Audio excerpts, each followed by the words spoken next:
siang hari ini.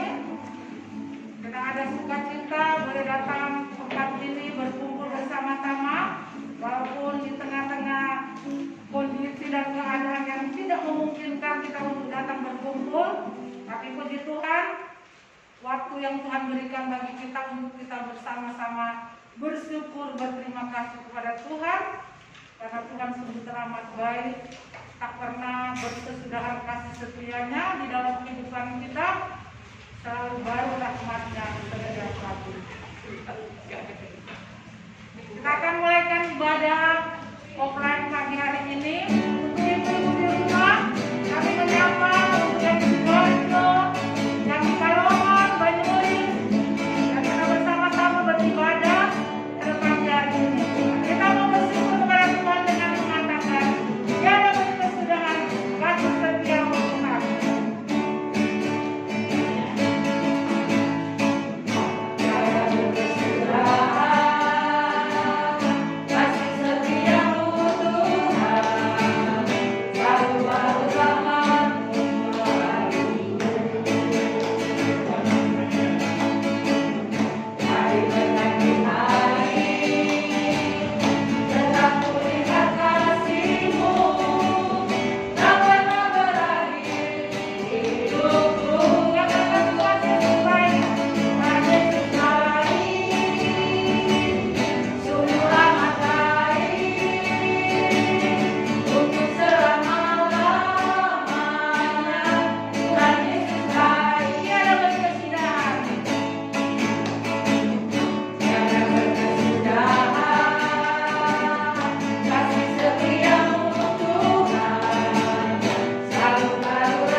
Ibadah kita pada pagi hari ini, mari kita sama-sama berdoa.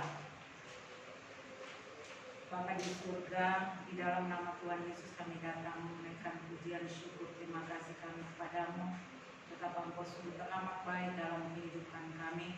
Hari lepas hari kami boleh rasakan akan kasih setiamu tak pernah habis-habisnya dalam kehidupan kami. Kalau kami boleh ada sampai saat ini, itu semua karena kasih kemurahan anugerah Tuhan di dalam kehidupan kami. Kami boleh diberkati dengan kekuatan, kami boleh diberkati dengan kesehatan yang baik. Terima kasih Bapa di surga, terima kasih. Hanyalah pujian syukur yang dapat kami persembahkan kepadamu. Betapa Engkau sungguh amat luar biasa dalam kehidupan kami. Kau sudah kumpulkan kami ibu-ibu untuk ada di tempat ini. Satu kerinduan kami ingin menyenangkan Engkau. Berkati setiap kami yang boleh hadir. Biarlah sukacita damai sejahtera Tuhan terus memenuhi kami pada pagi hari ini, sehingga kami boleh beribadah ya Tuhan kepadamu dengan hati yang penuh ucapan syukur. Terima kasih Bapa. Kami berdoa juga untuk ibu-ibu yang mungkin masih dalam perjalanan ke tempat ini. Kiranya Engkau juga sertai mereka tibakan di tempat ini untuk kami sama-sama beribadah kepadamu. Biarlah segala pujian, syukur, hormat, kemuliaan hanya bagi-Mu Tuhan. Kami mau mulaikan ibadah ini. Biar Kau berkati dari awal pertengahan hingga akhirnya. Biar jadi hanya di dalam nama Tuhan Yesus Kristus. Haleluya. Amin. Tuhan. Kita bersukacita pada pagi hari ini. Kita boleh berkumpul bukan karena kekuatan kita semua, tapi semua karena anugerah Tuhan dalam kehidupan kita. Kami bersyukur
bahwa segala pujian kita mau datang dengan segenap hati memuji Dia.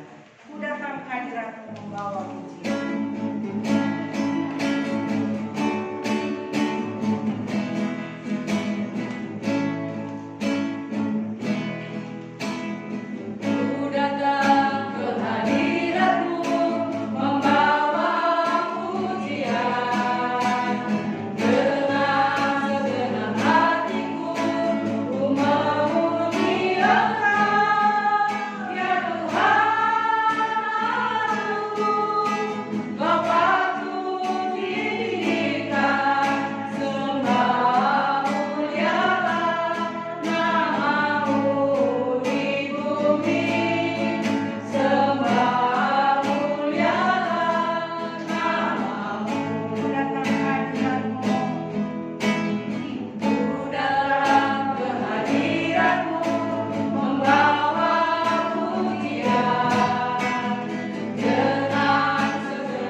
Mungkin sepanjang sebulan ya kita bertemu, ada banyak hal yang sudah kita alami dan rasakan bersama Tuhan di tengah-tengah kita menjalani kehidupan di wabah pandemi COVID-19.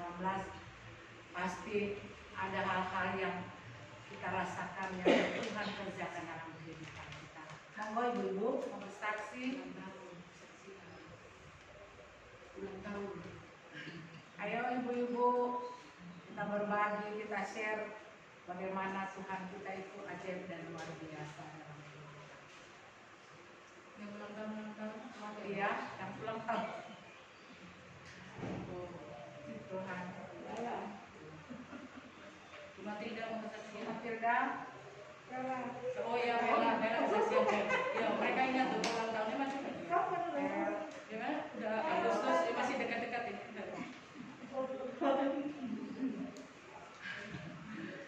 Nggak ada? Kalau nggak ada, saya Rajana yang bersaksi. Shalom ibu-ibu. Shalom. Saya mau menyaksikan bagaimana Tuhan itu luar biasa dalam kehidupan secara pribadi saya sendiri ya. Ketika pandemi COVID-19 ini mulai Februari yang saya, tapi Maret itu, awal Maret itu ya sudah mulai. Dan selama itu sampai sekarang ini saya sudah pernah mengalami sakit. Itu sudah 4 kali waktu itu.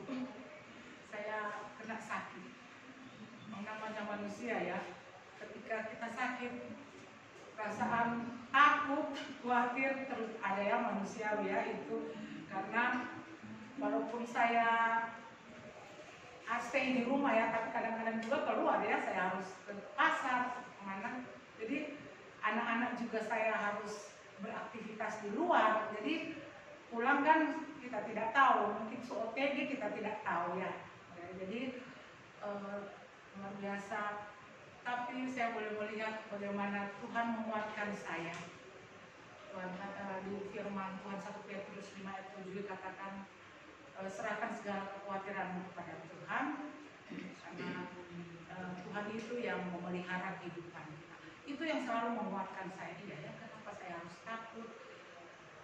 Saya berpikir begini, kalau memang jalan Tuhan begitu untuk memanggil saya ya, sudah waktu saya ya, memang mau bikin bagaimana ya. Tapi ya luar biasa, saya berserah kepada Tuhan dan Tuhan menyatakan keajaiban dan kuasanya bagi saya. Saya mau menikmati itu. Ketika saya ada kekuatan untuk melawan itu ketakutan dan kekhawatiran, ya penyakit itu ya dengan sendirinya pergi ya. Walaupun saya pikir apa? Saya nggak berpikir yang aneh-aneh ya. Tapi ketika sakit ada datang dalam tubuh kita, kekuatan itu muncul. Aduh, jangan-jangan saya terus introspeksi ke belakang. Saya kemana ya? Saya kemana? 2 minggu pokoknya saya kemana, Bapak Ibu? Saya kemana-mana di luar rumah. Misalnya nggak ke pasar, maksudnya agak jauh sedikit. Saya harus pikir hari itu 2 minggu, selama 2 minggu itu saya introspeksi diri saya. Jangan-jangan saya ya namanya ya mungkin kita tidak lihat COVID ini, kita tidak lihat, kita ini tahu-tahu kita sudah mungkin terpapar, kita tidak tahu. Tapi sekali lagi itu firman Tuhan itu menguatkan kita, bagaimana firman itu menjadi rema dalam kehidupan kita. Itu yang harus kita pegang ya. Kita pegang janji firman Tuhan itu, yaitu kita pegang, jangan khawatir, serahkan kekhawatiran kepada Tuhan. Karena kalau kita sudah khawatir, saya kalau sudah sakit, sudah khawatir, aduh langsung drop saya. Nggak tahu kenapa, memang ya itu yang terjadi bagi saya, yang saya alami selama 4 kali sudah saya sakit. Karena saya hampir mati, hampir Tuhan randang nggak bisa napas, bukan takut kan? Yang saya nggak batuk, saya nggak apa. Tapi memang mungkin asam sebelum saya naik ya, Bu Fatih bilang apa? Ger. Saya sambil kalau itu saya buka-buka ini browsing apa ya penyebabnya grade, pokoknya apa ini. Jadi anak-anak sebenarnya suruh saya mau ke ini harus diperiksa ke laboratorium, mungkin apa katanya jantung gitu ya. Tapi saya berkehendak, saya kan yang merasa tubuh saya kan. Tapi ya puji Tuhan, itulah sekali lagi firman Tuhan itu kekuatan. Hidupkan firman Tuhan itu di dalam kehidupan kita. Kita pegang janji firman Tuhan, asalkan kita mau setia, taat dan percaya sungguh kepada Tuhan, Tuhan akan melakukan bagiannya dalam kehidupan kita. Kita akan melihat dan merasakan mujizat Tuhan, kuasa Tuhan dinyatakan dalam kehidupan kita. Jadi ibu-ibu, tengah-tengah wabah pandemi COVID-19 ini, sebetulnya itu suatu introspeksi buat diri kita juga, supaya kita terus mencari Tuhan, kita terus mendekatkan diri kita kepada Tuhan ya. Itu ya jalan yang satu-satunya kita orang percaya. Memang menakutkan, tapi sekali lagi kita tetap pegang janji firman Tuhan di dalam kehidupan ya. Tuhan. Mungkin ada ibu-ibu lagi mungkin yang boleh rasakan seperti saya. Semoga kita bagi-bagikan berkat Tuhan boleh menguatkan. Kita bertemu ini untuk saling kita menguatkan ya. Karena kalau sudah di rumah kita semua pada terbatas, walaupun ada WA atau apa, tapi kan tidak saling satu-satu kita menyapa ya, tapi bersyukur Bu Fatih setiap pagi menyapa kita dengan firman Tuhan yang menguatkan kita. Masih ada? Kalau tidak ada, oh ya, monggo Bu. Yang pemuda Bu Matilda ya.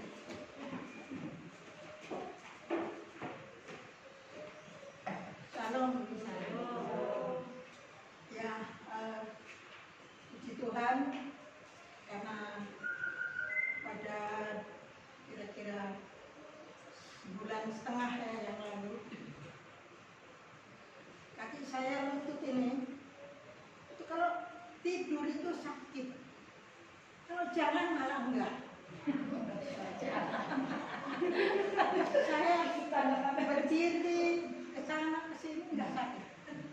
tidur dia cepot-cepot. Terus kalau malam itu kira-kira sampai 10 menit sakit, nanti hilang setengah jam gitu, timbul lagi. Saya pikir-pikir, saya berdoa Tuhan, jamalah, karena ada hamba Tuhan di radio itu saya dengar kalau sakit, bilang Tuhan sembuhkan, sembuhkan, sembuhkan. Saya bilang itu Tuhan sembuhkan, sembuhkan. Ya, memang sih terasa agak ringan, tapi masih juga sakit. Akhirnya saya cerita anak saya, gimana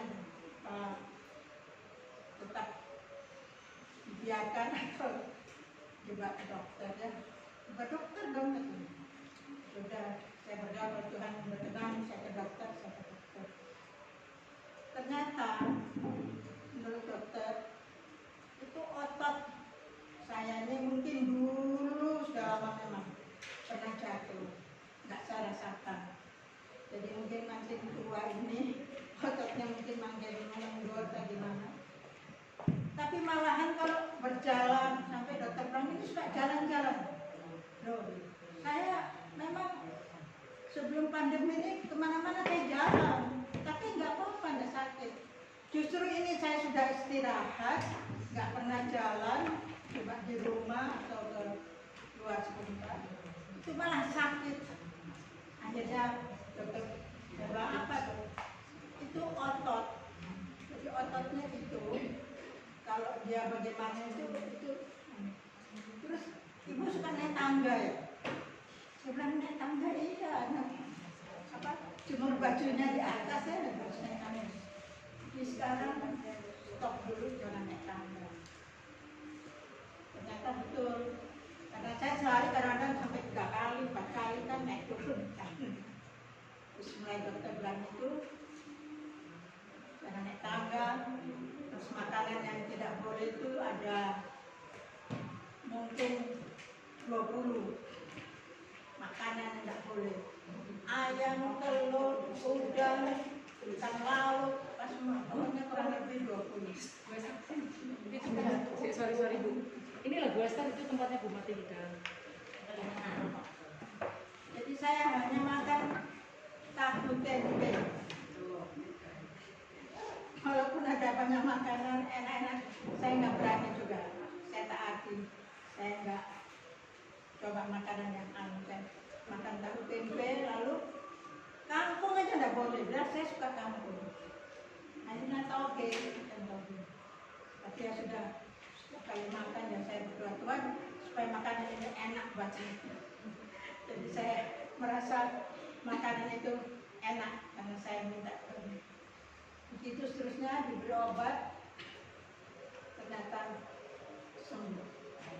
Dan memang sih kalau saya kadang-kadang kan pikir masa sih mau naik sekali tangga aja masa jadi kadang-kadang saya juga melanggar naik tangga untuk jemur baju atau itu kamar cucu-cucu saya itu kan stop kontaknya tuh jarang dilepas ya. Jadi saya kalau lihat kebakaran apa tuh saya sendiri, trauma sendiri. Ini anak-anak ini cucu-cucu ini apa stop kontaknya tuh dilepas. Kadang-kadang mereka pergi kan pulang sampai malam. Jadi itulah saya naik tangga itu untuk satu tuh stop kontak itu supaya nggak terjadi hal yang tidak kita harapkan. Jadi sekarang ini saya bersyukur karena saya juga dapat firman Tuhan, tetaplah percaya. Jadi saya tetap percaya apapun yang saya alami, sakit apapun. Kadang-kadang di rumah itu kan cucu-cucu dititip.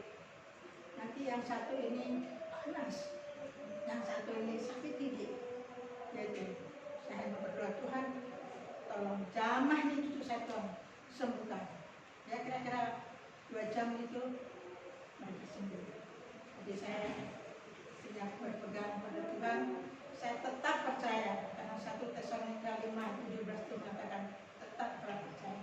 Jadi ibu biar kita tetap percaya dalam keadaan sakit, susah, semuanya itu kita tetap percaya pada Tuhan Yesus yang menolong kita. Amin.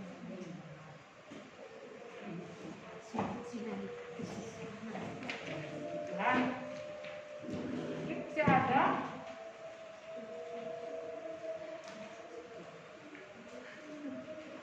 Kalau tidak ada, kita akan bermazmur bersama-sama. Kita akan bermazmur bersama-sama di dalam Mazmur 104 ayat 33 sampai 35.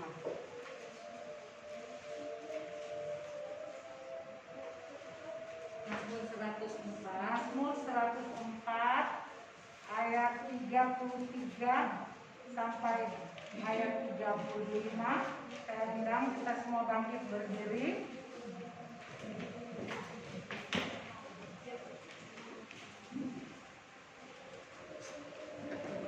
Kita akan bersama-sama Mazmur 104 ayat 33 sampai 35.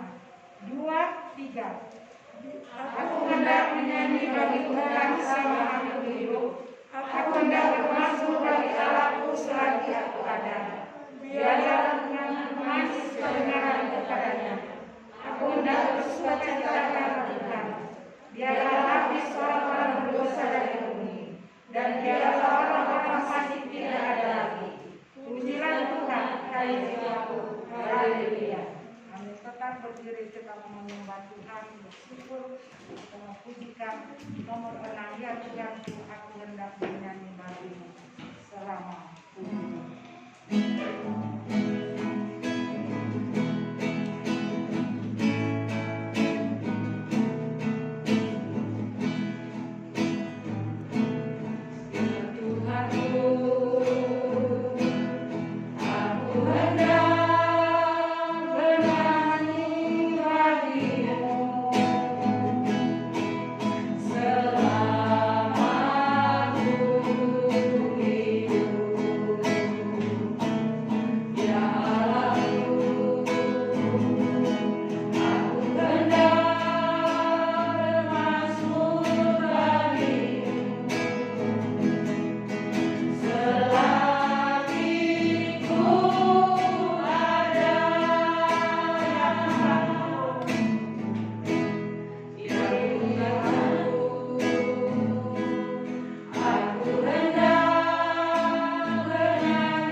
segala yang Tuhan sudah mengerjakan dalam kehidupan kita.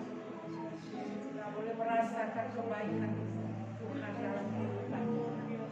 Oleh sebab itu biarlah pagi ini kita mengangkat hati kita dengan bersuara, kita mau katakan, Tuhan Engkau sungguh baik, Engkau teramat baik bagi kami. Kami bersyukur memuji menyembah-Mu. Engkau Allah yang ajaib dan luar biasa dalam kehidupan kami. Terima kasih Tuhan. Terima kasih kami bersyukur kepada-Mu. Engkau Allah yang setia, tidak pernah meninggalkan kami. Engkau selalu ada bagi kami di setiap posisi kehidupan kami. Sungguh kami bersyukur memuji Engkau, menyembah-Mu Allah yang hidup. Terima kasih Tuhan, terima kasih. Terima kasih Tuhan untuk kehidupan yang boleh Tuhan izinkan kami nikmati sampai saat ini. Kami bersyukur meninggikan dan mengagungkan Engkau. Terima kasih Tuhan Yesus. Inilah yang kurenungkan. Inilah yang kurenungkan setiap waktu. Nyanyian pujian dan pengagungan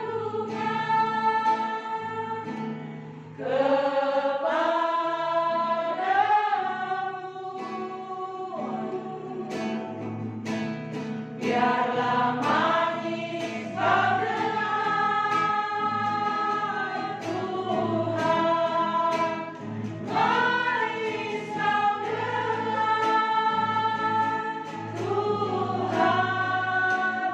dan hatiku bersuka, dan hatiku bersuka,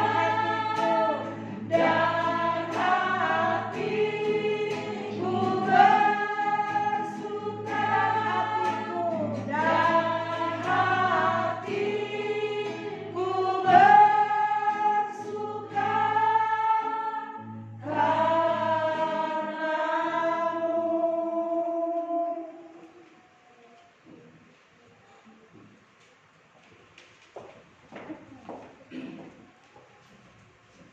Itulah pujian dan penyembahan kami Tuhan.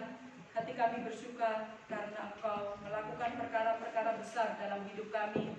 Walaupun itu sulit untuk kami pikirkan karena masalah-masalah yang Tuhan izinkan. Kami bersyukur untuk karya Tuhan yang terbesar, untuk pertolongan demi pertolongan yang Tuhan berikan kepada kami. Kami mengucap syukur untuk kesehatan yang Tuhan berikan kepada kami. Kami mengucap syukur untuk orang-orang yang Tuhan pakai menjadi saluran berkat bagi kami. Kami mengucap syukur untuk orang-orang yang tanpa kami ketahui mendoakan, memperhatikan kami. Kami sungguh memuji Engkau, memuliakan Engkau Tuhan. Bahkan kami mengucap syukur untuk firman-Mu yang senantiasa memberikan kekuatan, memberikan penghiburan, memberikan jawaban kepada kami semua. Kami memuji Engkau, kami memuliakan Engkau. Dan siang hari ini kami akan merenungkan firman Tuhan bersama-sama. Berkati kami semua, siapkanlah hati kami seperti tanah yang subur, sehingga benih firman Tuhan itu boleh bertumbuh, berbuah di dalam kehidupan kami. Sehingga sisa-sisa hidup kami lakukan untuk melakukan kehendak Tuhan dan memuliakan Tuhan. Berkati hamba-Mu, berkati semua ibu-ibu lewat kebenaran firman Tuhan pada siang hari ini. Di dalam nama Tuhan Yesus Kristus, kami mengucap syukur dan kami berdoa. Amin. Silakan duduk. Ya, shalom ibu-ibu yang dikasihi Tuhan. Ya, kita minggu lalu masih ada yang ingat firman Tuhan yang disampaikan oleh Saudara Vela tentang apa? Perempuan-perempuan yang melayani Tuhan Yesus, ya. Dan kalau sebelumnya tentang siapa yang menjahit baju, dia bilang, ini Tuhan yang aku punya, dengan apa yang aku miliki ini aku mau melayani Tuhan. Kira-kira siapa namanya? Siapa? Ya, Tabita ya. Ya, Tabita atau Dorcas. Nah, kalau yang berikutnya baru ada Susana, ada Lydia dan sebagainya. Nah, kemudian kalau kita lihat juga sebelumnya bagaimana Rahab itu yang disampaikan oleh Ibu Yeni, ya, bahwa Tuhan itu sanggup mau dan memilih siapapun ya, walaupun menurut manusia kamu itu jahat, kamu itu berdosa, kamu kotor. Tapi kalau Tuhan mau memilih seseorang, siapapun itu, walaupun dia tidak punya apa-apa, hanya dia punya jarum satu, ya, ini Tuhan yang bisa aku lakukan. Tuhan akan memberkati orang-orang itu. Dan Ibu yang dikasihi Tuhan, tema firman Tuhan pada siang hari ini adalah peran kaum perempuan dalam menggenapi amanat agung. Saya mengajak kita membaca satu ayat. Mari kita semua pasti hafal ya. Matius, kita buka Matius pasal 28 dulu. Atau ada yang hafal? Nanti sama Bu Yuri langsung dikasih hadiah ini. Ada yang langsung hafal amanat agung? Karena itu, nah ada kata itu loh ibu-ibu. Ada yang hafal? Sambil kita baca, sambil kita hafalkan. 1, 2, 3. Matius 28 ayat 19 sampai 20. Karena itu pergilah, jadikanlah semua bangsa muridku, dan baptislah mereka dalam nama Bapa dan Anak dan Roh Kudus, dan ajarlah mereka melakukan segala sesuatu yang telah kuperintahkan kepadamu. Dan ketahuilah, aku menyertai kamu senantiasa sampai kepada akhir zaman. Bagian ayat ini yang disenangi oleh semua orang adalah aku menyertai kamu senantiasa, selalu sampai kepada akhir zaman. Itu senang semua. Tapi kalau pada sampai kata karena itu pergilah. Nah, ibu-ibu yang dikasihi Tuhan, mengapa amanat agung ya? Amanat agung ini diberikan kepada kita semua murid Tuhan Yesus. Jadi kata pergilah ya, itu kita pasti berpikir, waduh harus pergi kemana ya. Ini adalah satu tindakan kita yang sudah percaya kepada Tuhan Yesus. Itu dikatakan kita harus melipat gandakan. Artinya kita yang percaya ini kita memuridkan juga orang lain. Nah, mengapa kadang-kadang kita ini tidak mau untuk melakukan amanat agung? Itu karena malas atau karena enggan. Nah, sementara kita lihat, kita bandingkan di dalam Matius 24 ayat 14. Nah, baru kita akan melihat materi ini. Matius 24 ayat 14 kita membaca bersama-sama. 1, 2, 3. Dan Injil kerajaan ini akan diberitakan di seluruh dunia menjadi kesaksian bagi semua bangsa. Sesudah itu barulah tiba kesudahannya.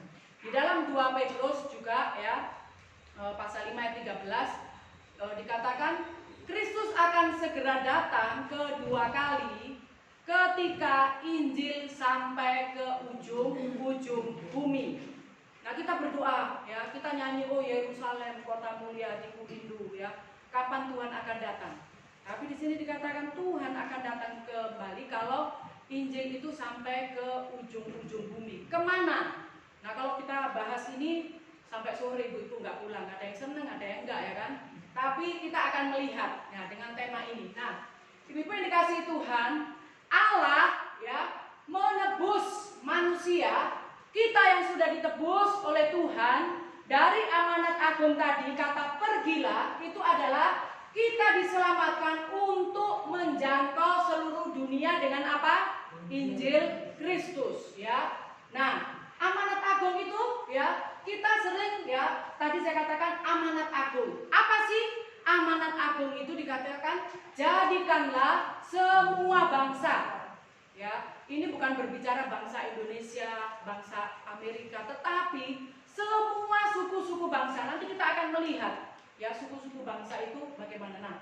Nah, amanat agung itu yang pertama, kita itu harus menyampaikan Injil menjangkau seluruh dunia. Itu amanat agung itu ada lintas budaya. Lintas budaya itu misalnya orang Jawa pergi ke Sumatera Barat, itu bisa juga dikatakan lintas budaya. Tetapi bisa juga orang Indonesia, dan sekarang kita bersyukur. Dulu orang-orang Barat datang ke Indonesia menjadi misionaris. Tetapi sekarang ini orang-orang Indonesia banyak yang pergi memberitakan Injil lintas budaya. Ya, saudaranya Bu Damo, saudaranya Bu ini ya, orang Sangir ya, Pak Happy Maradia. Siapa mikir dia orang Sangir, kawin orang Dayak, dia pergi ke India, belajar berbahasa India, menyesuaikan dengan bahasa India, baju orang India, makanan orang India. Itu nggak gampang. Orang Sangir biasa makan woku, sampai di sana nasi goreng. Kita berpikir nasi goreng ada cakalannya. Tidak. Nasi goreng di sana itu beras direbus, dicampur wortel, diparut, campur kentang, dikasih lemak domba. Umanu putih pasti muntah-muntah itu ya. Nah, lintas budaya. Nah, ini tidak gampang. Nah, tapi Tuhan katakan penebusan Tuhan itu akan menjangkau seluruh dunia kalau kita menyadari kita juga diutus untuk pergi bisa lintas budaya.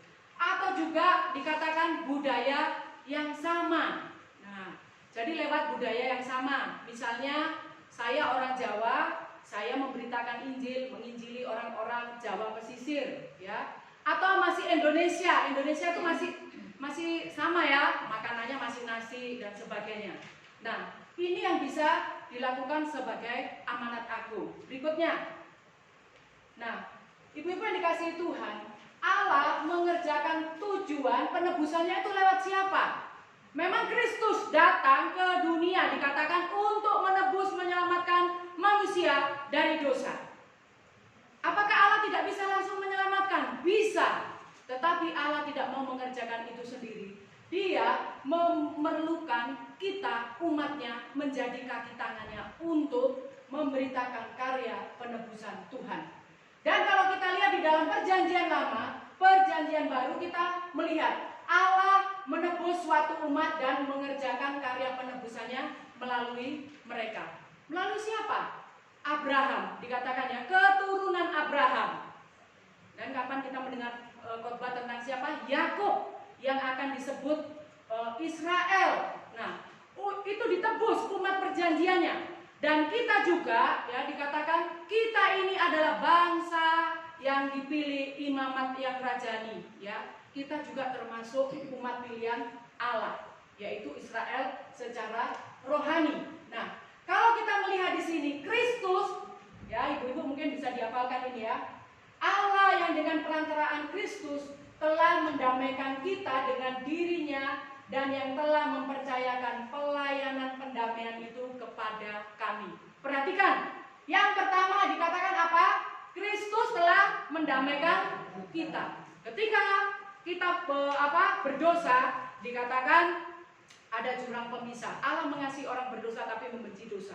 Allah berseteru dengan manusia karena dosa, tapi Kristus sudah mendamaikan kita dengan dirinya. Nah, sekarang kita yang didamaikan ya oleh Kristus, kita sudah berdamai dengan Tuhan. Yang kedua, tanggung jawab kita apa? Kita diberikan kepercayaan untuk apa? Pelayanan pendamaian kepada orang lain. Dan betapa banyaknya orang yang sampai hari ini belum berdamai dengan Tuhan. Nah, kita akan lihat. Nah, ibu-ibu yang dikasihi Tuhan, inilah orang-orang yang akan kita jangkau. Nah, kalau kita lihat di sini dari penginjilan dunia, orang-orang yang mengatakan Kristen, tetapi Kristen tanpa pertobatan atau Kristen KTP itu ada berapa? 22% dari penduduk dunia. Kemudian Kristen sejati, itu mungkin dari aliran Injili, aliran Reform dan sebagainya, hanya ada berapa yang lapis warna biru? 11%.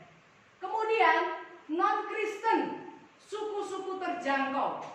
Nah, orang-orang non-Kristen tapi suku ini sudah ada gereja suku di situ, kemudian ada pendeta yang sudah datang ke suku itu, contohnya misalnya orang Batak, ya itu dulu kan tidak percaya Tuhan, ya kemudian masuk di sana misionaris, itu di pedalaman masih ada, itu terjangkau. Contohnya lagi di Aceh, Simelui itu yang kota waktu itu tsunami tidak kena ya. Nah, di Aceh itu juga suku yang belum mendengar Injil, tetapi sudah ada dari mereka yang bertobat dan kembali melayani mereka. atau juga Madura. Nah, itu juga dikatakan mereka itu sudah ada tenaga yang melayani di situ. Nah, Sunda, menurut ibu-ibu Sunda itu sudah terjangkau atau belum?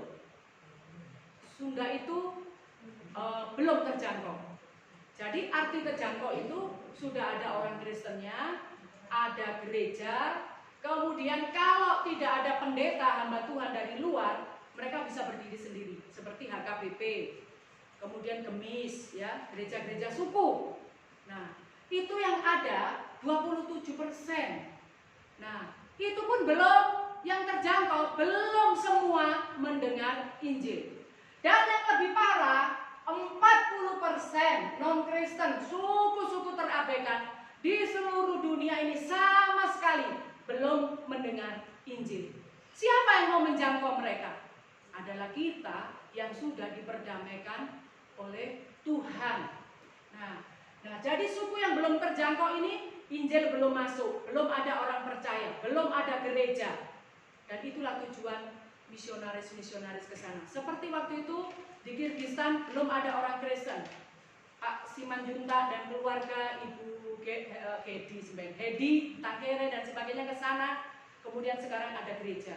Tetapi masih ada di Kirgistan itu, di daerah Bisek masuk ke dalam itu juga masih banyak orang yang belum terjangkau. Jadi Ibu sampai di sini mengerti ya? Sudah terjangkau ya. Kemudian juga belum terjangkau. Jadi itu tanggung jawab siapa? Tanggung jawab kita. Berikutnya.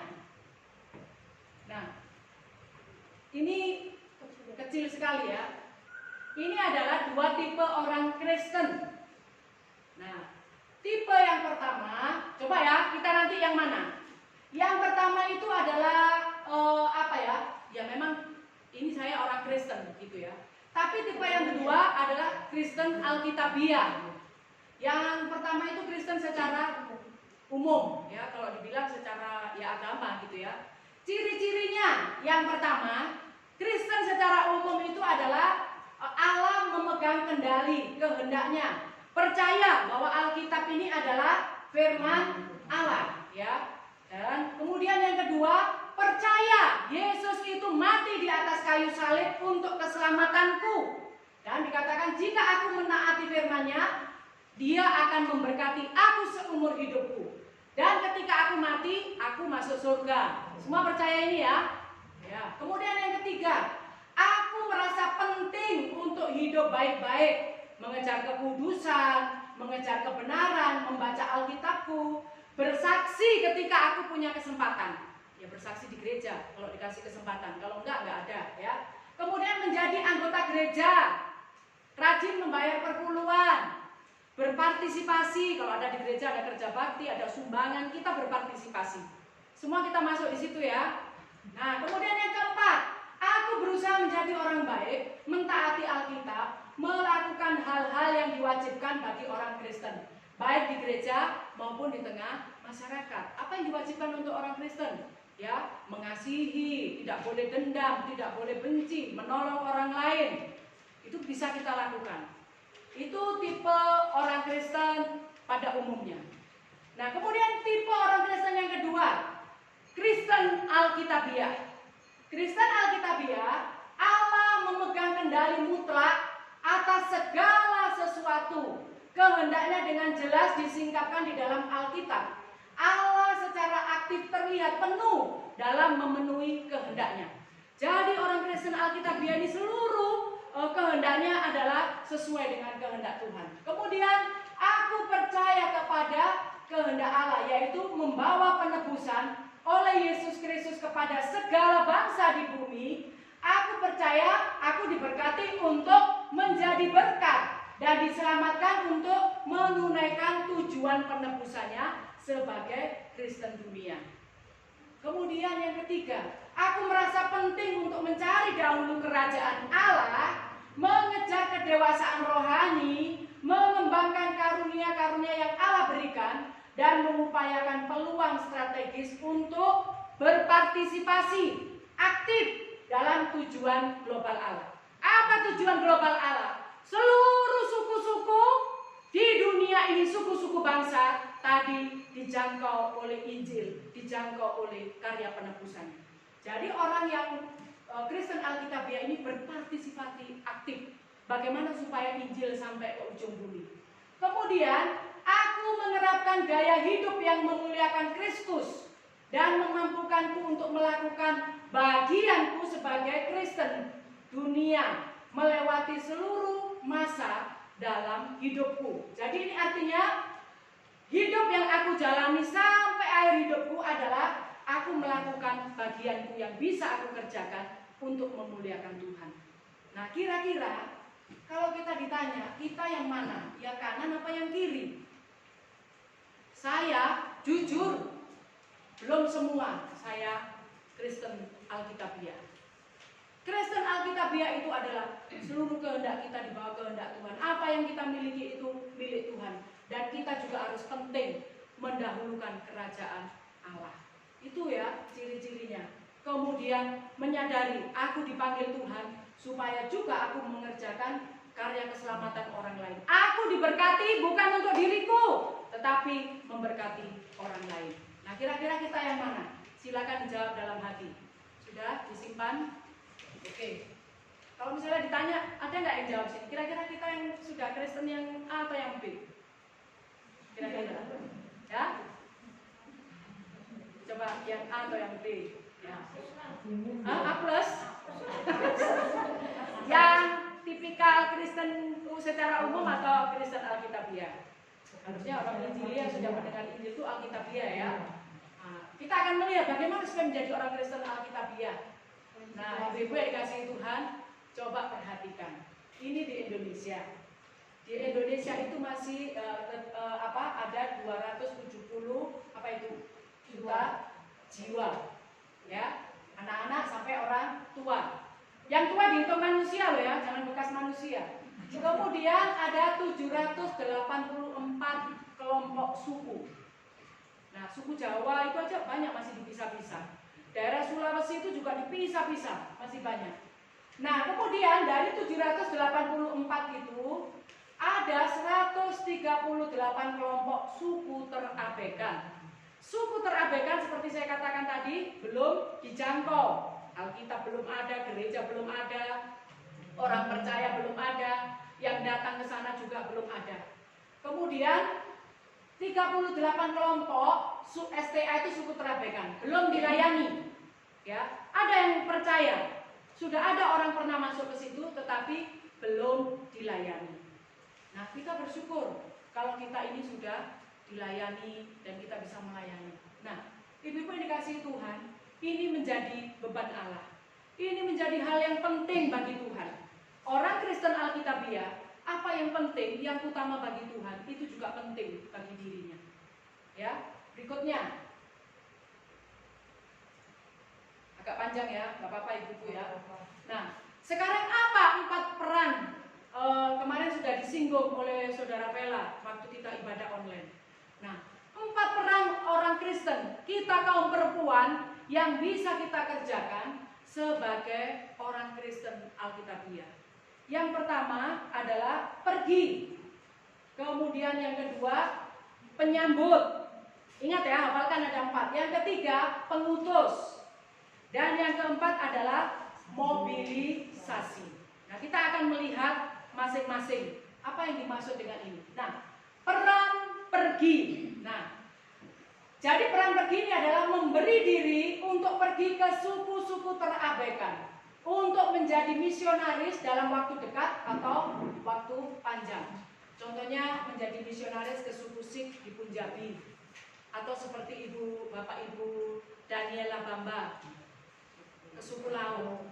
Saya terus terang ya, saya kalau mendoakan mereka saya menangis. Apa sih yang mau dicari sana mereka itu? Di sana Indomie 1 5.000, 7.000, aqua itu kita di sini buang-buang aqua, di sana aqua mahal. Apa yang mau dicari? Tapi itulah panggilan yang Tuhan taruhkan. Diberkati untuk menjadi berkat. Nah, ini adalah peran pergi. Kira-kira kalau kita disuruh pergi, menetap di suku itu di sini, bisa nggak? Mungkin bisa ya. Marli disuruh pergi ke sana nggak bisa, ditelepon sama cucunya, nggak boleh mah, ya kan? Nah, Tidak semua orang punya panggilan untuk peran pergi. Bersyukur kalau ada yang pergi ya untuk ke tempat-tempat yang tadi terabaikan. Berikutnya, peran menyambut. Nah, menyambut ini adalah menyambut suku-suku yang belum terjangkau, yang datang sendiri ke negara kita atau yang ada di negara kita tetapi belum terjangkau.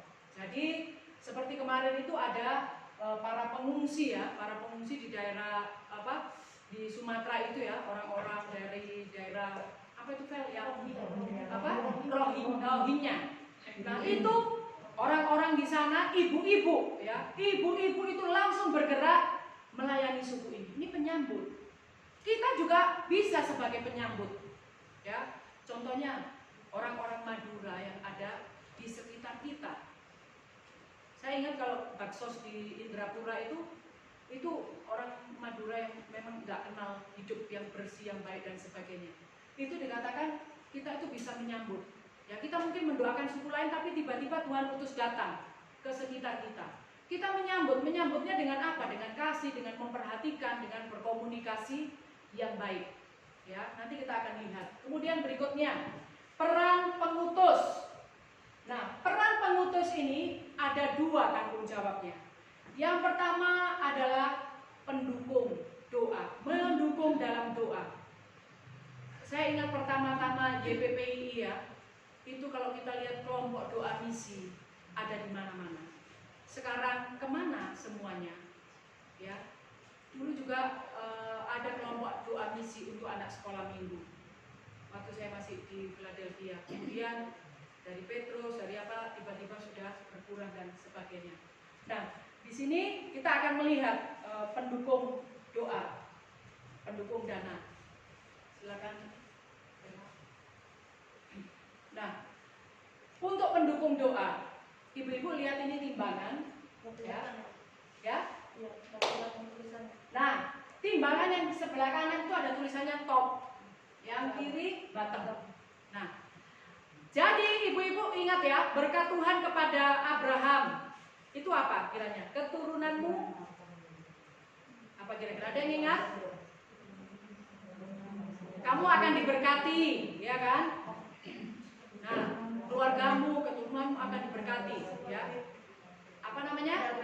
Suku bangsa. Nah, dan semua bangsa akan diberkati karena namamu. Tapi juga kalau kita lihat di sini, jadi yang sebelah kanan itu doa top line namanya. Sudah pernah saya ingat Pak Palan dikhotbahkan di sini.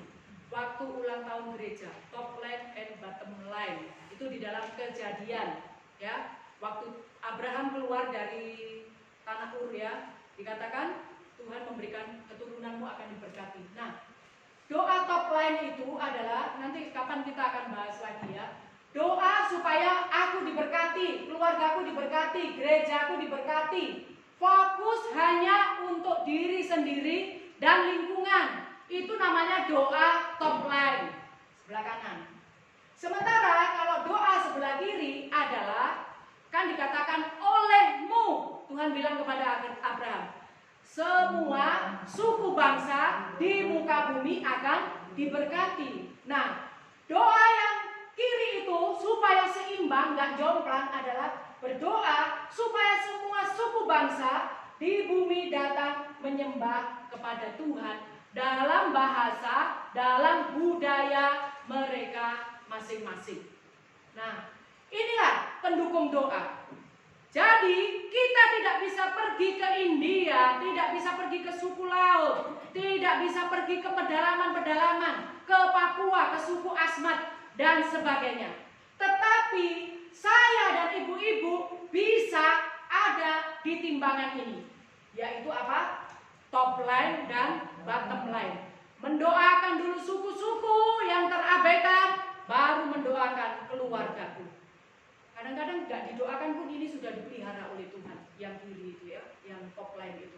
Nah, jadi ini pendukung doa. Nah, ibu-ibu yang dikasihi Tuhan, sekali lagi kita tidak bisa pergi.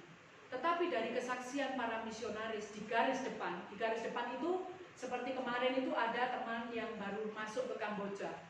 Dia baru pindah rumah, sewa rumah, ngecat rumah itu sudah ditegur, tidak boleh ngecat rumah pun harus lapor kayak di sini tuh kayak lurah. Nah, menyesuaikan adat itu sangat sulit dan mereka katakan, kami bisa kuat itu karena doa orang-orang yang mendoakan kami. Keluarga Happy Maradia dan Ibu Deborah Toneng itu waktu itu dia katakan, kalau tidak ada kekuatan doa, kami sudah pulang. Karena Ibu Deborah ingat orang tuanya sudah tua, sakit-sakit. Tapi saya bilang, ibu semangat. Tuhan yang memeliharakan orang tua ibu-ibu di sana melayani Tuhan. Gak ada yang kuat, ya. Kalau dingin, kalau panas. Maka di sini peran doa itu sangat penting untuk misi garis depan. Nah, jadi coba ibu-ibu doakan. Kira-kira kita mau mengambil bagian yang mana? Kemudian berikutnya, ya secara singkat, mendukung ya dana. Ibu-ibu kalau kita lihat ini sebenarnya bentuknya lingkaran. Lingkaran warna coklat itu adalah pendapatan seluruh orang Kristen di dunia, pendapatan kita semua, ya, gaji apapun itu. Nah, warna coklat yang ini 98,1% itu sudah disurvei. Uang apapun yang kita miliki itu adalah untuk tujuan, untuk kesenangan, untuk kebutuhan hidup kita sendiri. Kemudian yang kedua, warna hijau, pendapatan diberikan kepada lembaga Kristen atau gereja sebagai apa? Pemberian top line, yaitu 1,8%. Top line artinya aku sudah, ya inilah memang kewajibanku seperti orang Kristen yang umumnya memberikan perpuluhan, memberikan persembahan. Tetapi sebagai orang yang sudah ditebus Tuhan, kita ini agen penebusan Tuhan. Di situ dikatakan warna merah, hanya satu garis ATM. Pendapatan ini diberikan bagi misi luar negeri atau dalam negeri. Bottom line, yaitu apa? Supaya olehmu, oleh kita, suku-suku bangsa itu juga datang menyembah Tuhan. Hanya 0,1%. Nah, jadi ibu-ibu yang dikasihi Tuhan, nanti kalau kita mau buka lagi, bagaimana keuangan gereja? Keuangan gereja lebih banyak dipakai untuk apa? Itu ada juga.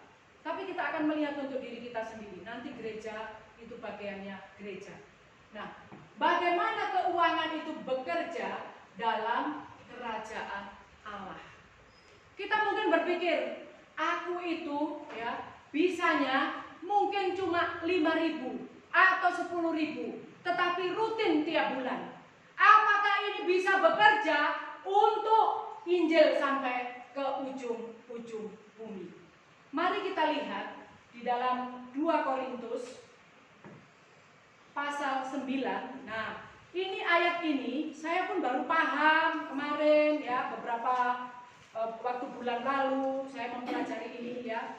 Dikatakan di dalam 2 Korintus 9 ayat 6 sampai ayat yang ke-11. Nah, di situ dikatakan ini yang sering dipakai kalau mau memberikan persembahan. Tetapi bukan ayat ini yang mau saya garis bawahi.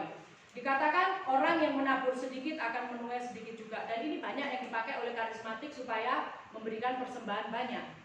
Tetapi untuk Injil Kerajaan Allah yang mau saya garis bawahi, mari kita baca ayat 10. Kita baca bersama-sama. 1, 2, 3. Dia yang menyediakan benih bagi penabur dan roti untuk dimakan. Ia juga akan menyediakan benih bagi kamu dan melipat gandakannya dan menumbuhkan buah-buah kebenaranmu. Jadi di sini ya, Paulus membahas perlunya jemaat Korintus untuk terlibat di dalam pemberian bottom line. Pemberian apa? Pemberian misi. Bagaimana supaya suku-suku bangsa terjangkau? Maka di sini ya, jemaat Korintus didorong untuk memberi secara lintas budaya kepada jemaat-jemaat atau orang-orang percaya Yahudi yang menderita penganiayaan. Karena waktu itu yang percaya pasti mendapat kesukaran. Jangan tagih untuk diri sendiri, untuk orang lingkunganmu, tapi berikanlah pemberianmu. Itu jelas di dalam 1 Korintus 16 ayat 3. Ya, itu berikanlah untuk mereka yang mengalami kesukaran. Inilah pemberian misi atau bottom line. Kenapa seperti itu? Di dalam ayat 10 dikatakan sebetulnya dari pendapatan kita itu Tuhan menyediakan yang pertama adalah apa di situ? Roti untuk dimakan. Roti untuk dimakan itu adalah berkat kecukupan yang Tuhan berikan untuk kita sehari-hari. Tetapi dikatakan benih itu juga diberikan kepada kita anak Tuhan. Arti benih itu adalah bagian yang harus kita berikan untuk pekerjaan Tuhan atau pelayanan misi. Ya. Jadi dikatakan kita ini kadang-kadang benih pun kita makan. Roti sudah dikasih oleh Tuhan. Tetapi dikatakan benih yang harusnya ditabur, ya. Dikatakan apa itu? Benih bagi penabur. Ya, penabur itu pemberita Injil di ujung-ujung bumi. Benih yang harusnya kita kasih kepada mereka supaya ditabur dan menghasilkan tuaian yang banyak, itu pun kita makan. Dan itu pun kadang-kadang saya makan. Tetapi ibu-ibu dikasih Tuhan, kalau kita di sini setia, Ia juga yang akan menyediakan benih bagi kamu dan melipat gandakannya dan menumbuhkan buah-buah kebenaran. Artinya, pelajaran yang kita dapatkan, kalau kita memberikan bagian benih itu memang untuk pelayanan, Tuhan tidak akan pernah membiarkan kita, karena benih itu ditaburkan di sana berbuah berlipat kali ganda. Kita juga akan mengalami buah. Apa dikatakan? Ayat 11 dikatakan menumbuhkan buah-buah kebenaranmu, kamu akan diperkaya dalam segala macam kemurahan hati yang membangkitkan syukur kepada Allah oleh karena kami. Jadi benih itu berlipat ganda bukan bentuk materi, tetapi kita diperkaya. Ya, kita berbuat kebajikan untuk orang lain supaya orang lain diselamatkan. Nah, ini contoh praktis. Kita semua kenal John Wesley, ya. John Wesley ini seorang misionaris, ya, yang melayani Tuhan. Nah, dia bekerja di tahun pertama pekerjaannya itu gajinya adalah 30 pound sterling. Kemudian dia hitung-hitung pengeluarannya adalah 28. Dan dia 28 ini sudah termasuk persembahan, perpuluhan. Dia berikan 2 untuk misi. Berikutnya tahun kedua gajinya naik, ya. Dia pengeluarannya tetap. Ya. Tetap pengeluarannya, kemudian di sini dikatakan meningkatkan pemberian untuk misi. Dan di tahun yang terakhir, tahun-tahun berikutnya, gajinya sudah 1.400. Dia menekan pengeluarannya tetap dan pemberian untuk misi itu diperbesar. Dan kalau kita lihat pelayanan John Wesley sekarang, itu luar biasa. Gereja-gereja misi, badan-badan misi yang didanai oleh John Wesley itu berkembang luar biasa. Dan karena pelayanan misionaris ini, suku-suku yang tidak terjangkau sekarang terjangkau. Kelihatannya hanya 2, hanya 32. Mungkin ini 2.000, 32.000, 62.000, 92.000, 1.370 rupiah. Tetapi kalau kita lihat dengan ketekunan itu luar biasa, ya. Nah, yang terakhir kita akan melihat John Wesley percaya dengan meningkatnya pendapatan yang seharusnya ikut meningkat itu bukan gaya hidup, bukan standar hidup. Gajinya meningkat, kemudian biasanya pakai sepatu merek Bata, sekarang dia harus beli sepatu yang merek-merek yang apa gitu ya. Tapi dikatakan standar memberi itu yang harus dinaikkan. Nah, itulah orang Kristen Alkitabiah. Nah, saya pernah beberapa waktu itu melayani. Dia itu dari bawah kita doakan sampai dia masuk manajer. Nah, waktu asisten manajer, dia perpuluhannya memang agak besar ya, kalau secara bulat itu agak kaget.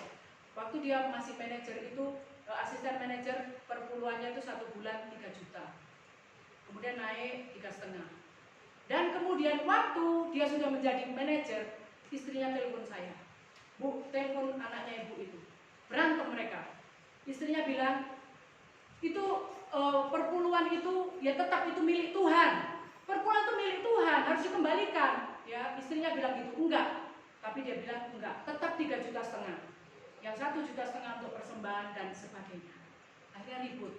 Nah, kemudian saya bilang perpuluhan itu tidak boleh kita otak-atik. Berapapun perpuluhan itu haknya Tuhan. Kalau tidak dikatakan mengat dan sebagainya akan mengambil ya. Kemudian singkat cerita anak ini tetap kekeh ya, nggak mau. Tapi istrinya dia bilang, "Bu, saya pokoknya tetap memberikan itu." Dia bilang apa? Bendahara gereja kan nggak tahu kalau gajiku naik, katanya. Memang manusia tidak ada yang tahu perpuluhan kita. Perpuluhan kita itu masalah hati kita dengan Tuhan. Nah, dan akhirnya ibu juga dikasih Tuhan. Dia akhirnya nggak tahu kenapa kemarin itu terjadi reshuffle, dia turun. Jadi hanya sebagai kepala apa gitu ya. Terus dia telepon saya bilang sebetulnya bukan perpuluhan itu untuk menakut-nakuti kita, itu hati kita. Dari situ saya belajar, jangan ketika keuangan kita sudah mapan, gaya hidup kita itu kita tingkatkan, ya kan? Kadang-kadang lebih besar pasak dari tiang. Harusnya ketika ya penghasilan apapun yang ada dalam diri kita meningkat, standar memberi itu harus juga kita tingkatkan. Dan kalau kita lihat John Wesley, terus yang punya Colgate itu, ya, dia itu kalau orang memberikan perpuluhan 10%, dia tidak, kebalikannya 90 dia kasih 10% untuk dirinya. Sampai sekarang Tuhan peliharakan. Maksud saya itu saya jangan Ibu Bu Fati ini maksudnya pulang dari sini semua harus, tidak. Saya memberikan pemahaman ini adalah saya sudah ditebus oleh Tuhan. Saya pun waktu mendapatkan materi ini saya ditegur oleh Tuhan. Saya berpikir pemberian saya sudah cukup. Saya untuk ini, misi ini, tapi tidak. Dan saya diingatkan Tuhan, apakah selama ini kau kurang karena kau memberi untuk pekerjaan Tuhan? Nah, ibu-ibu dikasih Tuhan, sebagai orang Kristen, kita harus menjadikan pemberian misi sebagai bagian standar dan disiplin dari penata layanan keuangan kita. Ya, saya sudah ditebus oleh Tuhan, maka lewat kehidupan saya mau orang lain juga mengalami penebusan. Saya tidak bisa pergi, saya bisa berdoa, saya bisa memberi. Jangan kita berpikir pemberian kita harus besar, tidak, tetapi dengan kasih, dengan tulus supaya Injil sampai ke ujung bumi. Berikanlah itu.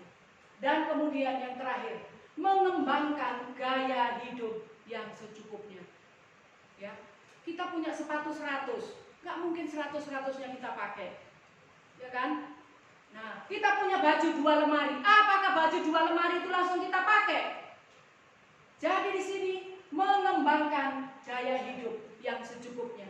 Dan ini kata John Wesley, belajar menghormati Allah. Dengan apa? Menata layani pola makan kita.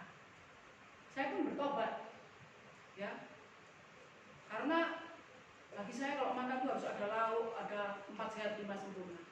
Yang penting sehat makanan itu. Tapi jangan juga gara-gara kita mau mendukung misi tiap hari ikan asin. Tapi menunya hari ini apa mah? Balado ikan asin. Besok apa? Ikan asin sambal hijau. Tidak juga. Tuhan akan kasih hikmat. Tadi dikatakan apa? Roti untuk kita makan, Tuhan siapkan. Tapi benih milik Tuhan kembalikan, jangan dimakan. Kalau benih kita makan, ya sudah, mau kita makan tiap hari rendang, gulai apa, yang ada sakit-sakitan. Ya, kemudian kita berusaha meningkatkan tabungan, ya, investasi, menata layan menabur dari kelimpahan yang Allah sediakan ke dalam misi lintas budaya. Nah, jadi ini ibu-ibu peran kita. Nah, saya secara terus terang, saya mulai bulan lalu saya dengan Vela berdoa. Saya yakin ibu-ibu di sini semua punya hati Allah. Maka lewat kebenaran firman Tuhan pada siang hari ini, saya berpikir dan kemarin saya berbicara dengan Vela, dengan Bu Yeni beberapa malam yang lalu. Saya sudah pernah sampaikan juga tantangan ini kepada ibu-ibu. Nah, kami mengambil satu keputusan untuk ditawarkan kepada ibu-ibu. Saya yakin kita semua tidak bisa pergi ke Kyrgyzstan dan sebagainya, tapi doa kita bisa menjangkau mereka. Nah, kami mulai sudah beberapa hari ini sudah, walaupun juga di doa malam itu sudah saya bagi ya, itu juga ibu-ibu pergi. Nah, jadi ini usulan saya ya, sekalian aja ya, Vel ya. Jadi ini usulan saya, kita seminggu sekali kita mengadakan kelompok doa misi Antioquia. Siapa yang mau saja. Nah, itu hanya 1 jam. Jadi datang nyanyi 1 lagu renungan singkat, kita lebih banyak berdoa. Ya. Nah, kalau yang mau itu tolong daftar ke Bu Yuri. Kita akan atur waktunya. Jadi ibu-ibu ketika kita berdoa bersama, kita sedang apa tadi? Menanamkan investasi kerajaan Allah. Dan saya tahu, saya hitung-hitung sama Vela, Bu Wadi. Bu Wadi kalau 1 jam pasti mau bisa ditutup tokonya. Buka 2 jam kayak buka 5 jam kan lagunya. Kalau kita mencari kerajaan Allah, tadi orang Kristen Alkitabiah, saya sudah hitung. Bu Esther, Bu Manu Putih, kemarin ya kayaknya ibu-ibu ini semua. Jadi kelihatannya sederhana. Bu Matilda juga bisa. Nah, kemudian langkah yang kedua, kita sebagai apa? Kita sebagai pergi nggak mungkin ya. Kita sebagai pengutus. Nah, pengutus itu bagaimana? Kita seperti ibu-ibu di PW Mawil 11. Itu kita sebagai pengutus keluarga Daniela Bamba ke suku Laut. Itu kita juga pengutus ya, mendoakan dan memberi dukungan dana. Nah, dan setelah kami berdiskusi, berdoa, nanti waktu kita doa misi itu ada 1 kotak ya, 1 kotak misi kita yang tidak boleh dibuka. Pokoknya selesai berdoa, berapapun Tuhan gerakkan kita kasih. Dan itu tiap bulan akan dikirim untuk ke ladang misi. Atau cara yang kedua, misalnya bendaharanya Ibu Matilda, kita tiap bulan saya siapkan celengan, ibu-ibu serahkan celengan itu ke Bu Matilda, dicatat dan juga akan disetorkan. Dan kita akan mendanai atau mendukung 1 orang misionaris. Ada 1 orang misionaris, dia sudah mau pergi ke Sri Lanka. 1 lagi ada yang mau ke Filipina, tapi tidak ada yang mendukung. Jadi untuk pergi itu harus ada yang pengutus. Pengutus itu bukan hanya tuh harus menanggung semua, tidak, paling tidak mendoakan. Kemudian juga kita memberi sponsor. Nah, ibu-ibu yang dikasihi Tuhan, ya, orang percaya harus terlibat dalam pelayanan misi sebagai bentuk tanggung jawab di hadapan Allah, melaksanakan amanat agung Tuhan Yesus dengan peran-peran yang ada. Sekarang tinggal kita mau berperan yang mana. Selagi Tuhan memberikan kita kesempatan untuk hidup, mari kita disiplin. Mari kita menata layani keuangan, menata layani waktu kita, menata layani diri kita, berinvestasi kekekalan. Ya, jadi saya berharap dari bagian firman Tuhan ini nanti kita akan berjejaring dengan ibu-ibu. Ya, jadi sudah ada bahan. Nanti bagi yang sudah oke akan difotokopi. Dan di grup akan diberitahu, nanti kalau Bu Martinus belum masuk grup, kita beritahu Pak Martinus, Bu, jam segini kita akan berdoa bersama-sama. Pokok doanya ini, ya. Jadi, biar firman Tuhan menolong kita semua, langsung saya serahkan kepada Ella.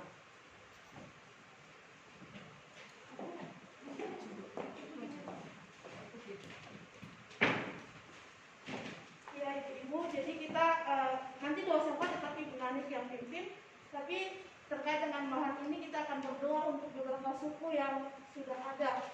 Jadi yang pertama itu kita akan berdoa untuk orang-orang percaya yang ada di seluruh dunia tapi belum orang-orang yang belum terjangkau, suku-suku yang belum terjangkau di seluruh dunia. Ada 6.900 suku bangsa. Jadi yang 40% itu dikalkulasikan itu ada 6.900 suku bangsa yang belum dijangkau oleh Injil. Dan kemudian kita akan berdoa juga untuk 178 ya, suku yang ada di Indonesia yang belum terjangkau, dan 38 suku yang sudah terjangkau tapi belum dilayani. Jadi kita akan berdoa untuk suku-suku ini supaya Tuhan menggerakkan orang-orang percaya, anak-anak Tuhan untuk pergi ke suku-suku ini. Siapa tahu nanti dari Antioquia ini ada yang ke sana kan, 10 tahun ke depan, 20 tahun ke depan. generasi kita, generasi Bapak Ibu semua, ada yang pergi ke suku-suku ini, kita nggak ada yang tahu. Tapi kita mau berdoa untuk suku-suku ini. Kita berdoa supaya Tuhan memberikan hati kepada suku-suku kita punya hati untuk mendoakan suku-suku ini. Dan kita juga berdoa supaya Tuhan yang masuk lebih dahulu ke hati mereka, jadi sehingga membuka jalan untuk Injil bisa masuk ke suku-suku ini. Ya, kita akan berdoa dan kita akan bersikup juga untuk firman Tuhan. Kita berdoa dulu bersama-sama. Bapa di surga, kami datang di hadapan Tuhan, kami bersyukur pada Tuhan untuk kemurahan Tuhan dalam hidup kami. Terima kasih Tuhan saat ini. Kami berdoa untuk bersyukur untuk firman Tuhan yang sudah kami dengar. Dan untuk respons firman Tuhan kami akan berdoa untuk 6.900 suku-suku yang ada di dunia yang belum terjangkau oleh Injil Tuhan. Kami rindu juga bahwa mereka boleh menyembah Tuhan dalam budaya dan bahasa mereka. Dan oleh sebab itu Tuhan selamatkanlah mereka. Kami berdoa mohon belas kasihan Tuhan sehingga ada orang-orang yang Tuhan kirim, Tuhan putus untuk pergi ke suku-suku ini untuk melayani Tuhan. Kami berdoa supaya Tuhan membuka pintu-pintu penginjilan di suku-suku ini Tuhan. Terima kasih Tuhan. Kami juga berdoa untuk suku-suku bangsa yang ada di sekitar kami di Indonesia. Ada 178 suku yang belum terjangkau. Ada 38 suku yang sudah terjangkau tapi belum dilayani. Kami berdoa mohon belas kasihan Tuhan juga sehingga ada jiwa-jiwa dilayani di suku-suku ini Tuhan. Kami berdoa Tuhan supaya Tuhan menolong melalui orang-orang percaya, anak-anak Tuhan, anak-anak muda, generasi-generasi kami di Antioquia ini ada yang pergi ke suku-suku ini Tuhan untuk melayani Tuhan, untuk melayani Tuhan, untuk memberitakan Injil kebenaran Allah kepada suku-suku ini Tuhan. Terima kasih Tuhan, terima kasih. Kami bersyukur dan berdoa kepada Bapa di surga. Haleluya. Ya, kita akan berdoa satu kali lagi. Ada 3 suku yang akan kita doakan pada saat ini. Iya, nanti dari Oma Damo sampai Ibu Mar sampai ke Ibu Yanggono akan berdoa untuk suku Melayu Riau. Suku Melayu Riau itu kelompok terbesar di Provinsi Riau dan Provinsi Kepulauan Riau. Mata pencaharian sebagai nelayan dan petani, hidup di kepulauan, pertanian terbatas karena teknik tidak efisien, agama dan kepercayaan unsur budaya Hindu, Buddha, Eropa dan Islam. Kemudian ya, agamanya itu Islam. Kemudian juga mereka ini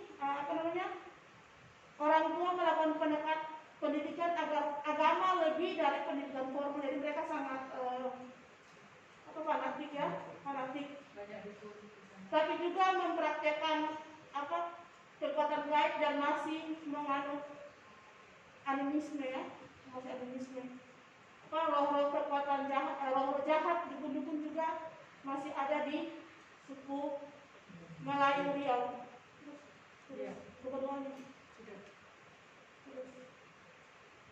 Nah, ini pokok doa yang akan didoakan oleh Ibu Marti, Ibu Elmi, Ibu Diakono sama Ibu Damos. Doakan supaya Tuhan melembutkan hati orang Melayu Riau.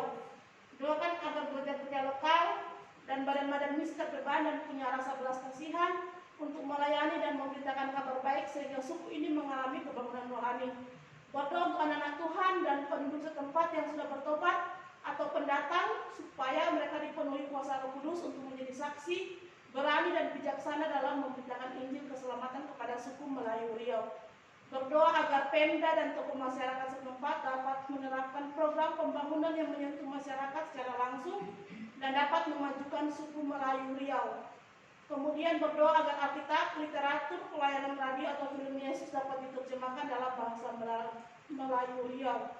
Kemudian doakan hamba-hamba Tuhan yang melayani di tengah suku ini supaya diberikan hikmat, kebijaksanaan dan kepekaan untuk memberitakan Injil keselamatan kepada suku ini. Jadi itu didoakan oleh kelompok pertama ya.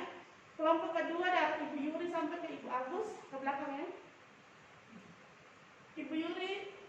Ibu masuk kelompok 1 ya? Iya. Dari kelompok tengah ini ke belakang akan berdoa untuk suku yang ini ya, Bengkulu. Ya, kelompok 2 berdoa untuk suku Bengkulu. Orang Bengkulu ini campuran dari berbagai suku yang bermigrasi di daerah ini ya. Nah, orang Bengkulu ini ada teman saya yang sudah ke sana, mereka itu sangat keras untuk diinjili. Nah, orang Bengkulu ini pekerjaannya juga menangkap ikan, nah, kemudian pelayan toko, membuat kapal, montir, ya, pegawai pemerintah dan banyak lagi. Ada juga mereka yang bekerja di kota. Mereka ini Muslim, tetapi sinkretisme ya, masih percaya juga dengan kepercayaan kepada nenek moyang dan adat istiadat. Jadi mereka percaya ada roh yang baik, ada roh yang jahat menjaga mereka. Nah, kemudian ini ya, kalau pada pesta panen, pada Tabot itu tanggal 10 bulan Muharram seperti kemarin itu, pesta ini luar biasa ya. Mereka mungkin 1 bulan nggak makan, tetapi mereka itu harus bawa makanan ditaruh di satu kapal. Jadi ayam apa semua itu dilengsir ke laut. Jadi doakan, orang Bengkulu ini sangat keras hatinya. Kita doakan supaya terbuka untuk izin ya, makanya keras ya. Nah, kemudian juga yang untuk Melayu itu ibu-ibu doakan supaya hati mereka terbuka untuk Injil. Nah, mereka ini doakan dekat dengan suku laut. Nah, orang Melayu inilah melarang orang suku laut datang ke tempat mereka. Tetapi kemarin kita waktu buat pengobatan itu kaget juga saya. Itu rupanya kita masuk ke kampung Melayu dan di situ mereka mengenal bagaimana orang Kristen itu penuh kasih. Ya, jadi doakan. Nah, ini pokok doanya supaya orang Bengkulu ini dilembutkan hatinya oleh Tuhan sehingga membuka kabar hatinya untuk kabar baik. Kemudian doakan anak-anak Tuhan, di sana ada beberapa gereja ya, supaya mereka juga boleh menjadi berkat, berani memberitakan Injil kepada suku Bengkulu ini. Ya, doakan pemerintah supaya menerapkan program pembangunan secara merata. Nah, doakan supaya ada Alkitab, ada film Yesus yang bisa diterjemahkan dalam bahasa Bengkulu. Nah, ibu-ibu yang dikasihi Tuhan, doa ibu-ibu itu juga bisa membuka hati mereka sehingga ada Alkitab yang diterjemahkan. Nah, doakan hamba-hamba Tuhan supaya diberi hikmat, kebijaksanaan, kepekaan untuk memberitakan Injil kepada suku Bengkulu. Dan Kemudian yang terakhir ini untuk Turkmenistan ya, Turkmenistan. Nah, ini masih agak jauh dengan Kirgistan. Dia masih lurus jauh gitu ya. Jadi kita doakan, dulu sudah ada orang Kristen tetapi ditutup. Nah, jadi doakan supaya kelak negara Turkmenistan ini terbuka kembali. Doakan untuk kesempatan bekerja lagi organisasi-organisasi kemanusiaan sehingga dapat memberkati orang-orang ini. Nah, kemudian di sana itu kalau ada orang Kristen asing yang datang di sana melakukan pelatihan itu ditangkap, dipenjara. Itu ada satu hamba Tuhan dari Kirgistan, orang asli Kirgistan masuk ke sana, itu sempat dipenjara. Jadi doakan betapa dibatasinya Injil masuk. Berdoa untuk orang Kristen asing yang masih ada di sana supaya mereka juga selamat dari serangan polisi rahasia. Jadi orang Kristen asing di sana bekerja jadi tukang masak, ya, kemudian di bengkel supaya mereka juga bisa melayani negara ini. Ya, jadi ini pokok doa yang bisa kita bagikan. ya, kita akan didoakan untuk kelompok ini. Ya, Turkmenistan. Ya, dari Ibu Putih sampai ke saya. Ya.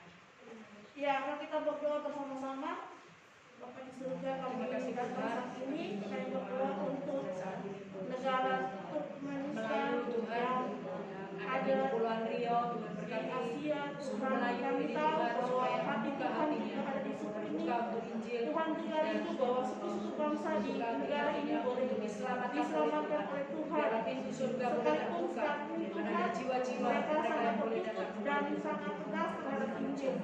Kami berdoa biarlah belas kasihan Tuhan ada atas mereka. Kami rindu juga supaya Selamatkanlah Tuhan menolong mereka, selamatkan mereka. Kami berdoa juga supaya ada dibuka kesempatan lagi sehingga setiap lembaga-lembaga sosial boleh masuk ke negara ini dan juga mereka boleh menjadi berkat bagi negara ini Tuhan. Kami rindu juga supaya orang-orang percaya, hamba-hamba Tuhan yang melayani di sana, mungkin mereka juga mengalami penekanan, diusir dan sebagainya, tapi mereka tetap dikuatkan oleh Tuhan, tetap bertahan supaya Injil tetap diberitakan. Kami berdoa untuk orang-orang percaya asing yang ada di negara ini. Dalam semua pekerjaan mereka, kami rindu juga bahwa mereka boleh tetap menjadi berkat bagi suku-suku bangsa yang belum terjangkau di Tuhan. Sekalipun mereka harus dirahasiakan oleh Tuhan, jaga melindungi mereka. Terima kasih Tuhan, terima kasih. Bersyukur kepada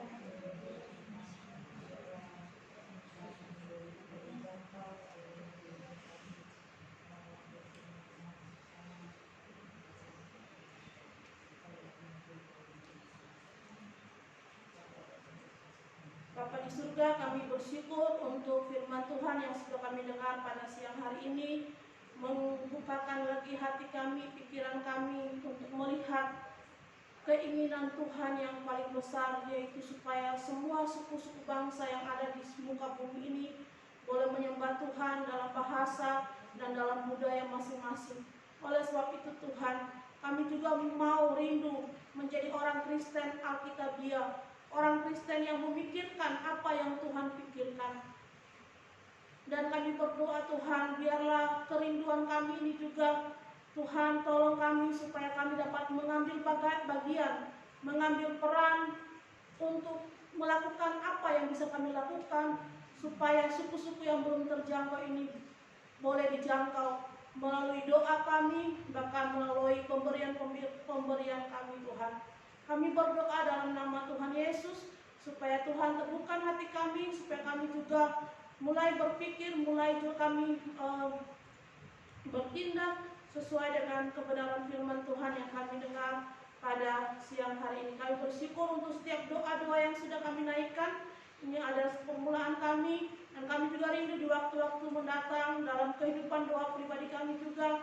Kami boleh menaikkan doa-doa kami secara pribadi kepada Tuhan untuk suku-suku yang belum terjangkau ini Tuhan. Terima kasih Tuhan, kami bersyukur dalam nama Tuhan Yesus kami berdoa dan mengucap syukur. Haleluya, amin.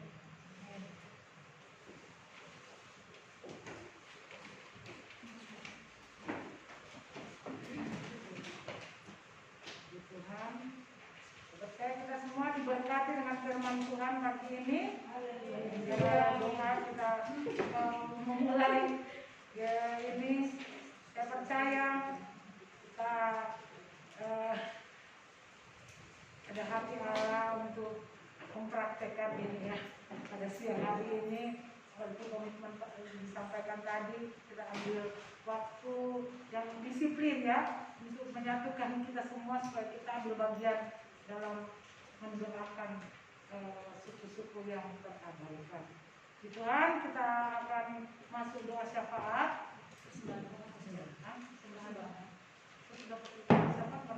Oh ya, kesembahan. Kita mau pujikan ya. Nomor gini aja tuh, nomor 4. Panjang jalan Tuhan pimpin, itu cukup bagiku. Itu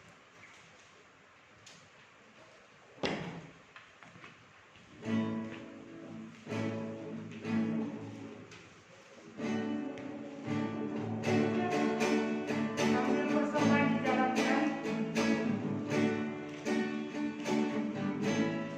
bagiku.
Tuhan Allah Bapa kami yang berada di dalam kerajaan surga, sungguh kami mengucap syukur Tuhan atas semua pemeliharaan Tuhan dalam kehidupan kami, sehingga pada siang hari ini kami beserta ibu-ibu PKP bisa bersekutu di tempat ini oleh karena semua campur tangan Tuhan, oleh karena semua kebaikan Tuhan.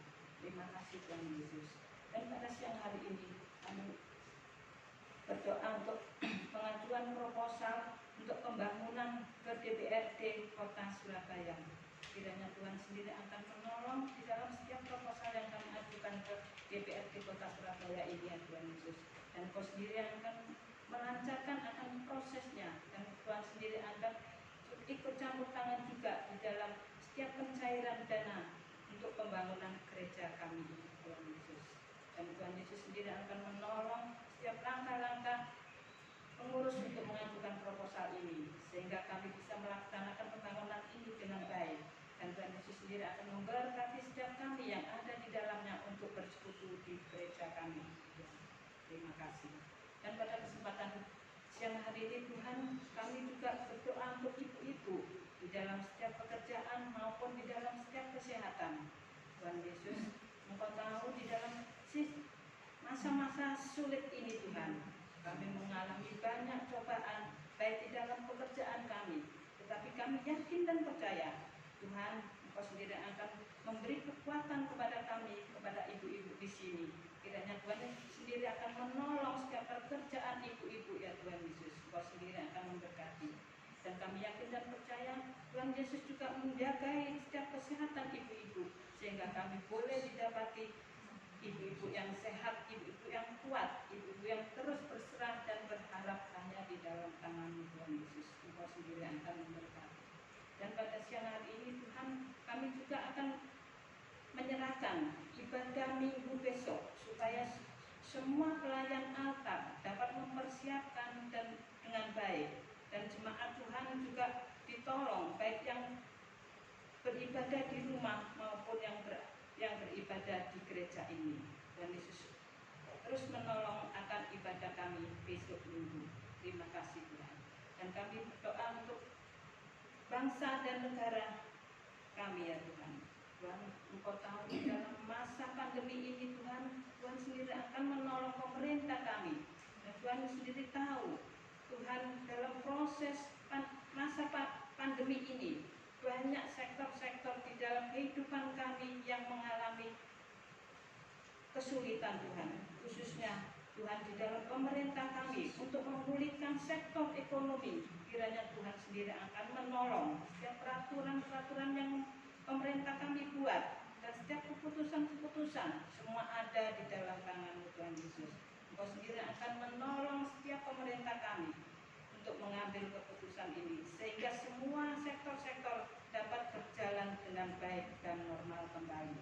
Terima kasih Tuhan. Dan kami menyerahkan juga Tuhan Yesus akan masyarakat semua bangsa Indonesia, supaya ia sadar untuk melaksanakan semua peraturan-peraturan pemerintah yang telah dibuat. Khususnya Tuhan, Engkau beri kesadaran kepada masyarakat kami untuk mentaati setiap protokol kesehatan, yang mana bisa dalam protokol kesehatan ini kita bisa menyelamatkan orang lain, dan orang lain bisa menyelamatkan kami. Tolong beri kesadaran kepada masyarakat kami semua Tuhan Yesus. Engkau sendiri akan memberkati. Terima kasih Tuhan Yesus. Inilah doa-doa kami yang boleh kami naikkan hanya di dalam nama-Mu. Tuhan Yesus memberkati. Dan pada pagi hari ini Tuhan, kami menyerahkan akan mendoakan akan persembahan kami. Tuhan Yesus, terima kasih. Di dalam siang ini kami boleh memberikan yang terbaik hanya kepada Tuhan Yesus. Kau sendiri akan memakai setiap persembahan kami ini untuk pelebaran kerajaan. Terima kasih Tuhan, Engkau sudah memberkati kami. Amin.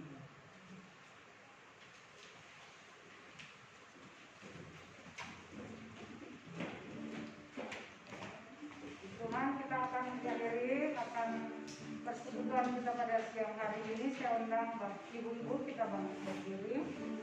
Kita pujikan tiap langkah kuliah Tuhan.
langkah kami dipimpin oleh Tuhan. Itulah yang Tuhan janjikan kepada kami.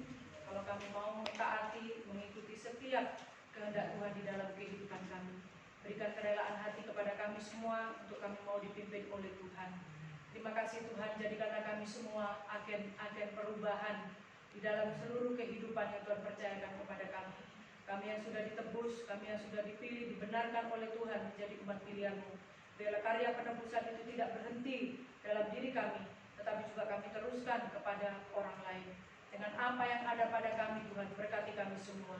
Terima kasih Tuhan, biarlah kami mengerjakan apa yang menjadi bagian kami. Tuhan akan mengerjakan apa yang menjadi bagian Tuhan. Berkati seluruh ibu-ibu, baik yang beribadah nanti sore di rumah lewat rekaman online. Tuhan memberkati yang tidak bisa hadir.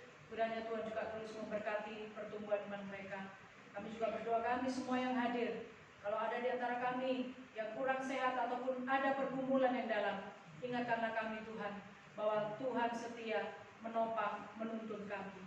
Terima kasih Bapak, berikan kekuatan kepada kami semua, berikan kesehatan kepada kami semua. Pengurus PKP juga Tuhan berikan kerjasama yang baik, sehingga untuk waktu-waktu ke depan, setiap apa yang harus kami kerjakan, kami mengerjakannya seturut dengan kehendak Tuhan. Kami juga berdoa untuk keluarga Daniel Bamba dalam persiapan untuk menuju suku laut. Kami menyerahkan ke dalam tangan Tuhan. Setiap persiapan yang ada Tuhan berkati, berikan kesehatan mereka. Mungkinan awal Oktober akan ada ibadah pengutusan dan mereka harus karantina mandiri dulu. Tuhan juga memberkati, Tuhan menolong Pak Daniel, Ibu dan Tania. Terima kasih Bapak di surga. Dan kami mengucap syukur di akhir persekutuan ini ada ibu-ibu yang Tuhan berkati menjadi saluran berkat bagi kami. Ada makanan minuman yang bisa dinikmati atau kami bawa pulang. Tuhan juga memberkati mereka semua dengan berlimpahan. Terpujilah namamu Bapa. Kami mengucap syukur untuk ibadah kami dan biarlah kami semua pulang dengan berkat yang dari Tuhan. Biarlah kasih karunia rahmat dari Allah Bapa di dalam anaknya Tuhan Yesus Kristus serta penghiburan penyertaan Roh Kudus kiranya menolong memberkati hidup kami dari sekarang sampai selama-lamanya. Amin. Bapa, terima kasih. Bapa, terima kasih. Bapa di dalam surga, ku berterima kasih. Amin.